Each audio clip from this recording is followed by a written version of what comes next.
everyone, welcome back to the channel. So on today's episode we're going to be talking about how to convert these two tanks behind me into two vertical paludariums like that. Stick around, my name's Dean and you're watching Vivscape.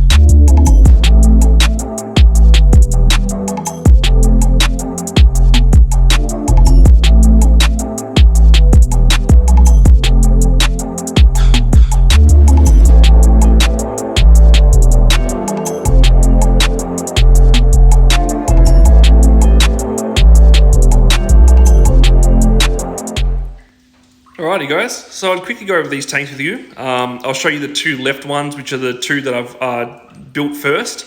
And then I'll show you the one in the middle that you can see is already being constructed. We'll go over that quickly into more detail. And then we'll do a time lapse and show you how to actually construct the bottom part of these Euro slider tanks. So we'll quickly go over these two. Now just to keep in mind, all these 4-foot tanks are second-hand fish tanks. They've had cracks in them. Now they will be continuing this racking all the way to the end there. There'll be another 3 4-foot tanks. They are all over there. So plenty more to build. These ones here, they've had cracks in the back of them. So all I've done is put a piece of scrap bit of glass over the crack. Now the one reason why I do that is as expanded foam is going through its curing stage, it does tend to create quite a bit of pressure, and it will separate glass that is cracked or distort it. So I like to just put those bits of glass in just to help support the back or the side of the tank. Now, as you can see over here, I've got those little scrap bits of glass over that crack. Now, also that glass acts as a anchoring point for the expanding foam. Now, one thing with expanding foam is it will delaminate from a smooth surface, so glass. So what I like to do is glue something or stick something to the back of the tank prior to expand foaming. Therefore, we won't have our background delaminate from the back of the tank and destroy it, I guess. So that's just one thing I like to do. So a lot of my hardscape is glued to the back of the tank before I expand a foam. So that's one thing I like to do. So we'll go over the bottom of these tanks. Now the one thing I want you to keep in mind is this isn't my design. Now I do watch a lot of YouTubers in Europe and America, and these are called Euro slide tanks due to the fact that the front of these tanks slide open. And I'm guessing that they were developed in Europe, maybe not, I don't know. There's a lot of YouTubers that I follow, and this is a pretty popular way of keeping dart frogs or building vivariums. So I figured, why not start building these? Now, obviously, there is no one here in Australia that builds them, so we have to build them ourselves. So I thought I'd show you guys how I construct them. So we'll go over these two first. So we have 4 pieces of glass to construct the front of this tank. So they're pretty easy. Now the back piece is called the substrate dam. Now obviously the reason why it's called that is because it holds our substrate in, or our large body of water in, if it is a paludarium, like these are. So as you would think, these are pretty deep. They are 300 deep. Now obviously with the overall height of the tank, they don't look that deep because they are 4 foot tall. And then also wanted to have a larger body of water in the bottom of the tank, because obviously I wanted to build these tanks because they look nice, but I also have them due to the fact that I want to breed my tree frogs. So that is the reason why I build them so deep. So yeah, that back piece is called a substrate dam. This piece of glass here is just a support piece of glass for the glass tracking for the doors. And then we have these two little support wedge pieces of glass on both sides. They are there not only to support the substrate dam with the amount of weight that's there, it is also a brace to hold this in place. And then it is also there to help with the mesh on the top. So this here is fly screen mesh. We use it on all our houses here. So to keep our flies out of the house, obviously. It's obviously easy to buy. I'll just go to Bunnings and buy a massive roll of it. Last year forever. It is this carbon fly screen. And then the extra piece of glass that is in the middle, it also helps with the fly screen. You can glue it to that on top. Because otherwise, if it didn't have that glass there, this would be quite flexible, and therefore the frogs could just get down here underneath it and escape, and that is one thing we don't want. So yeah, I just silicone the fly screen to there, and then also it is good support for the glass tracking. Now obviously if that bit of glass wasn't there, this bit of glass would just flex on the back. Because not only do you have weight on the front piece, but you also have weight in the second track as well. So that is just something that you don't want. Obviously, if it did flex, that back piece of glass would then slip out of the top bit of tracking that's on the roof of the tank, and then we'd either have that bit of glass fall out and break, injure an animal that is in the tank, which is also not ideal, and then it means that there's a greater chance of the animal escaping. Now, as you can see, the top of these tanks aren't split. Now, these are only two that aren't. That is something that I didn't think about when I was constructing these tanks. So that's the reason why I put some computer fans in the top of the tank, just to create a little bit of airflow. But the two tree frogs that I'm putting in here, they don't really require any UVB. I still will give it to them every now and then. But it'll just be a matter of either hooking it to the misting nozzles or to the computer fans. But yeah, apart from that, all the rest of these tanks will have split lids, and I will show you on the two new ones that I'm building now. And then we have our 5mm glass tracking, which is something that we use here a lot in our snake enclosures, the melamine snake enclosures. And then we have our little piece of L-shaped plastic, which is just a bit of trimming on the back. It also helps support or keep the fly screen taut. It then also helps cover that sharp bit of glass so we don't have our animals cut themselves. So yeah, it's pretty much the overall look. Now obviously it is white and my misting nozzles are white because once again, here in Australia, we can't buy glass tracking that isn't white or brown. And I thought brown would be not that nice looking. I figured I'll go with white because it complements the white misting nozzles. So that's the reason why I've done that. But once I am able to buy some black tracking and be able to find some black quick connectors, 1/4 inch quick connectors for the misting nozzles, I will then hopefully eventually change everything to black. But for now, that's the way it's staying. So here we have our newly constructed front. So at the front here we have our support piece of glass, substrate dam, and then our two wedges on both sides. Now obviously, as you can see on the front support piece of glass, there's nothing here to help support the back of the tracking. So the reason why I use this bit of aluminium. So here we have our little piece of aluminium. It is the same width as the tracking. It's about 1/2 mil thick, very thin. As you can see, all those scuff marks, I have scuffed it in a cross pattern. Therefore, when we glue it into place, that way the glue has something better to adhere to. I also do that on the back of the tracking as well. So when we glue those two together, we have a good contact. So that bit sits in there like so. Now our tracking, keeping in mind that when you get your tracking, there is a fatter piece and then a smaller piece. Now this is the smaller piece, that is the bit that goes on the bottom. So if we look at the piece at the top here, and then we put this next to it, as you can see how much thicker that top piece is. Now the reason why that is so that when we slide our piece of glass in from the top first, we then swing the glass in over the bottom piece of tracking and sit it into place, drop it into place. It doesn't drop out of this tracking. So that's the idea of that. So we'll sit that tracking in place like so. Yeah. And then our L piece of plastic. That's the reason why I call it L-shaped plastic. Obviously that's not the name of it, this is what I call it. And that just sits on the back of the substrate dam.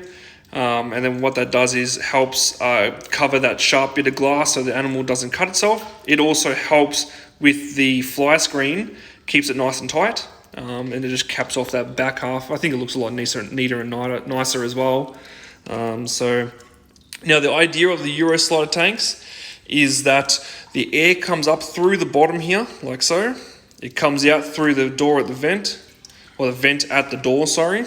And then the air comes up along the door all the way up to the top, sort of defogging the front door so you can actually see inside, and then straight out through the venting at the top, giving a cross style ventilation, which is probably the better way of doing it. Now obviously the top piece of glass here I have cut out. I've then had 2 bits of glass cut so that we have a gap at the top there for some ventilation so that we can offer UVB to the frogs. I've drilled just here for the bulkhead to plug the misting nozzles into.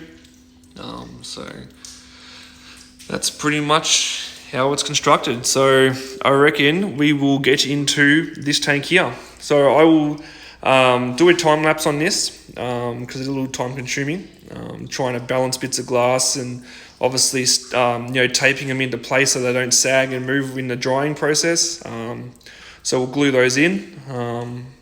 So I'll show you the bits of glass first before I glue them in.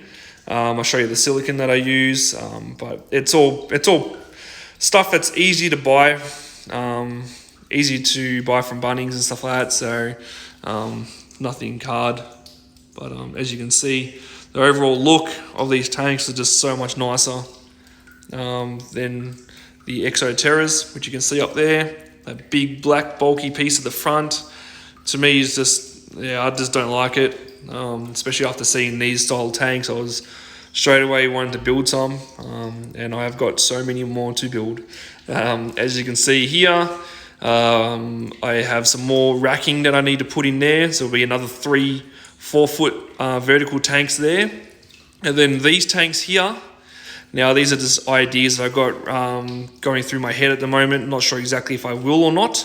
I'm thinking of selling those 2 Exoterra tanks, which is one thing I definitely want to do, sell those. I'm thinking of moving the tank that I've just done down to the bottom, selling that tank, taking that shelf out, and then putting another 4 vertical tanks in there. So, but they're just ideas I got floating in my head at the moment. But for now, we will construct these tanks. So here we have our glass. This is the support piece of glass for the front, our substrate dam, and then our 2 wedges. Now this is 7mm glass, just plain clear glass. It's not toughened or anything like that. I get the edges slightly polished. Now one thing, before going to get your glass cut and you're measuring for your glass, make sure you're measuring the internal diameter of the tank, because you want these pieces of glass sitting recessed into the tank and not sitting on the outside. So that's just one thing to keep in mind. Alrighty guys, it is that time to start constructing the front of this paludarium. So I start off by cleaning all the glass. So all the area that I am working in, I want to make sure there is no dust, there is no oily fingerprint residue, anything like that. When we are gluing these pieces in, we want to make sure that everything glues in properly. The last thing we want is to fully set up the vivarium or paludarium and then have the glass or the silicone fail. So here I am putting my straight edge in. I use this straight edge to help support the substrate dam. This just frees my hands up so that I can dry fit all my substrate supports and the front piece of glass. So dry fitting meaning I don't have any silicone on the glass just yet. I am just making sure that it fits correctly before we glue everything in place. So here I am putting the tape on the sides of the tank. This tape I use to help support the front piece of glass. so that way when everything is drying, it doesn't move and it won't set in the wrong spot. Now this tape I don't generally use all the time. It is just sort of tape that I had on hand at the time. It is just some foil tape, but the adhesion to the glass is really good. So I figured, why not use that? There's no point going out and getting some other tape when it does the exact same thing. I also used this tape simply by slicing it down the middle and sticking that onto the substrate supports so that I knew that they weren't going to move when they were drying. So here we have our substrate dam in. As you can see, it is taped to that straight edge. That way I know that the piece of glass is straight up and down, it is nice and level, and it will be glued into the correct spot. So here I am just readjusting. I'm dry fitting the substrate supports. Now, keeping in mind that this glass is 7mm, so we want to make sure there is a 7mm gap between the substrate support and the front of the tank. So that way that front piece of glass is flush and nice and tidy to the front of the tank. So this is why it is so important to dry fit all your glass prior to siliconing everything in. It is just a simple, easy tip so that you don't have to cut everything out at the end. Alrighty guys, so you probably weren't expecting to see me, but unfortunately, as you can see behind me, the glass is glued in. So the time lapse was recording. I went to go and view that video, but unfortunately it wouldn't play, come up with a fault. Yeah, so anyway, we're going to skip this part. I'm going to show you in the next clip how I glued everything into place, and starting from the largest piece of glass working forwards, and yeah, using bits of tape to anchor everything into place whilst the glue is drying, or silicone is drying. And I mean, I've got plenty of other paludariums I'm going to be building in future, so I will show you that in a later date. But for now, we're going to have to skip this, which sucks, because I did want to show you guys. But yeah, that's technology for you. Alright, she's done. As you can see, everything is siliconed in. All the tape's on still drying at the moment. I've made sure everything is nice and flush and true to everything.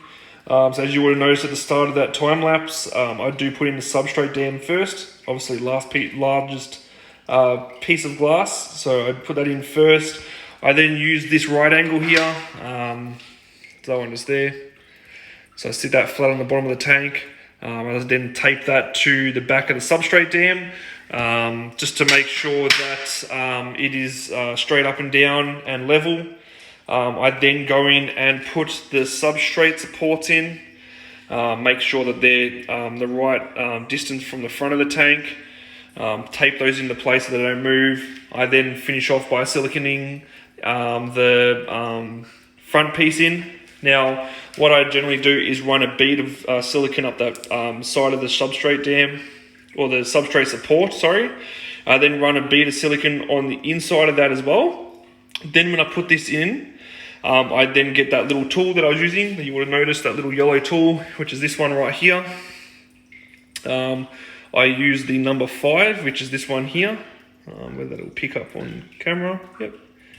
So I use that tool there, and then just evenly smears everything out, gives it a nice clean look. So I use that, and then I tape off the inside as well, because it is quite hard to get in there, just to give that a really nice clean bead. So I use that little yellow tool, smear it out, and then I remove the sticky tape straight away, just to reveal that nice straight line. But yeah, as you can see, that's turned out really well.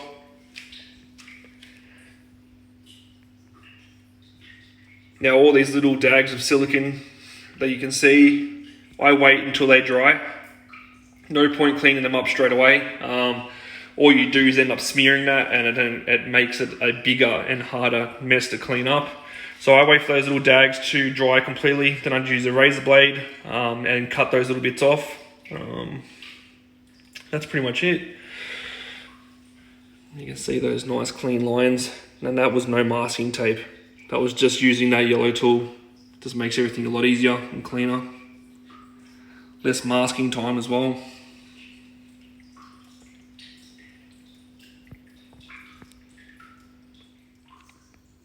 So here we have this silicone that I use.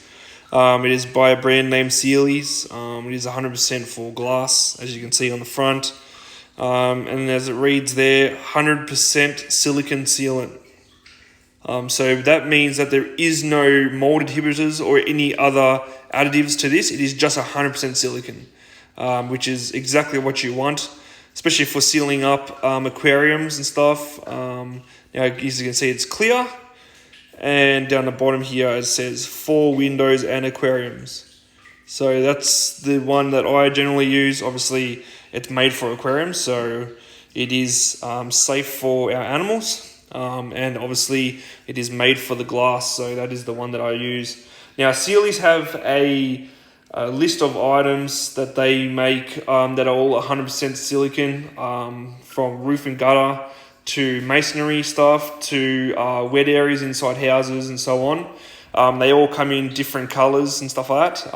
I use the black one, the roof and gutter, for sticking all my core peat or cocoa peat to the expanding foam. But this is the one that I use for resealing aquariums or building my vivariums. Alrighty guys, that's it from me today. I'd like to say thank you so much for watching the first episode of a continuous series on the build of these two tanks behind me.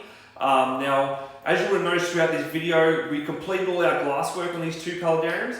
So on the next episode, we'll be looking at running all our hardware, so glass tracking, capping, and any mesh for our ventilation. We'll also be running our new pumps, reconnecting the plug, running low density poly for the drip system, and doing a water test. So if you don't want to miss that, please hit that notification bell. Please like and subscribe to the channel. I also have an Instagram and a Facebook page. It is viv_scape. So please go over and give that a like also. So that's it from me. Once again, thanks for watching Vivscape.